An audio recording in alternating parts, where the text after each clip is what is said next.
at ilang mga infrastructure projects na na-award sa kanyang pamilya dahil sa kanyang impluensya. Sa bawat patak ng ulan, parang lumalalim ang pagtiklop ng dilim sa dibdib ni Chris. May nagbabadyang dilubyong paparating. Ang mantsa sa kanyang polo ay hindi na naalis kahit ilang ulit na itong nilabhan.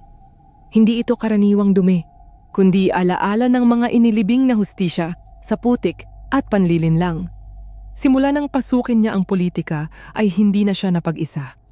Ang mga multo ng pinaslang sa EJK ay sumusunod sa bawat hakbang niya.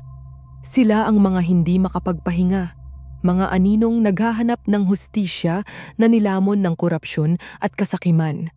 Kahit saan, nariyan lamang sila, kumakalampag sa katahimikan.